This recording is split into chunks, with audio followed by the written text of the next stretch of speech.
Bro bro call മെർജിയല്ല scam ആണ്. Hello എന്തൊക്കെയുണ്ട് സുഖല്ലേ? എന്നെ മനസ്സിലായില്ലേ? ഞാൻ ഐശ്വര്യ കോളേജിൽ ഒരുമിച്ച് പഠിച്ചേന്ന്. ഐശ്വര്യ അല്ലേ?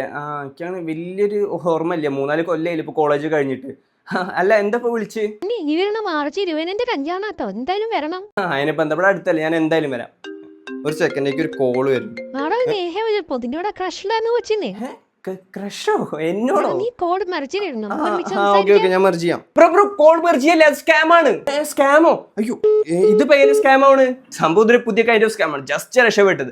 നമ്മൾ അറിയുന്ന ആളാന്നൊക്കെ പറഞ്ഞ് നമ്മൾ കോളിലിരിക്കും, എന്നിട്ട് OTP വരാനുള്ള ഓപ്ഷൻ അവർ അവിടെ നിന്ന് കൊടുക്കണം സമയത്ത് നമ്മുടെ ഫോണിലേക്ക് സാധാരണ SMS ആയിട്ടുള്ള വരിക, പക്ഷെ ഇത് കോൾ വഴിയാണ് വരിക. ഞാൻ OTP കോൾ വരുമ്പോൾ തന്നെ സ്കാമർ പറയും ഇത് നമ്മുടെ വല്യമ്മയാണ്, ചിറ്റപ്പയാണ്, ആ ഫ്രണ്ട് ഈ ഫ്രണ്ടാന്നൊക്കെ പറയും. നമ്മളോട് കോൾ മെർജ് ചെയ്യാൻ പറയും. നമ്മൾ കോൾ മെർജ് ചെയ്യുമ്പോൾ തന്നെ ഈ OTP കാര്യങ്ങളൊക്കെ സ്കാമറിന് കിട്ടും. സ്കാമർ നമ്മുടെ അക്കൗണ്ടിൽ പൈസ അടിച്ചു മാറ്റും. ഞാൻ ഇപ്പോൾ മെർജ് ചെയ്ത ഒരു ബാങ്ക് OTP എന്ന് എനിക്ക് മനസ്സിലായി, ഞാൻ അത് കട്ട് ചെയ്താൽ പോരെ? ബ്രോന് ചിലപ്പോൾ മനസ്സിലായെന്ന് വരും, പക്ഷെ ഇത് മനസ്സിലായത് എത്രയോ കുറെ പാവങ്ങളുണ്ട്. അവരുടെ അക്കൗണ്ടിൽ 1000, 2000, 500 ഒക്കെ പിടിച്ച് ഇതേപോലെ ഒരു 100 പേരെന്നൊക്കെ പിടിച്ചത് വലിയൊരു സ്കാം ആയില്ലേ. സോ ഈ വീഡിയോ നമ്മൾ എല്ലാവർക്കും ഷെയർ ചെയ്ത് കൊടുക്കും വേണം. ഈ സ്കാമിനെ പറ്റി പറഞ്ഞു നിർത്തിക്കാണ്. സോ അവന്റെ പേജ് കൂടെ നമ്മളൊന്ന് ഫോളോ ചെയ്യണം.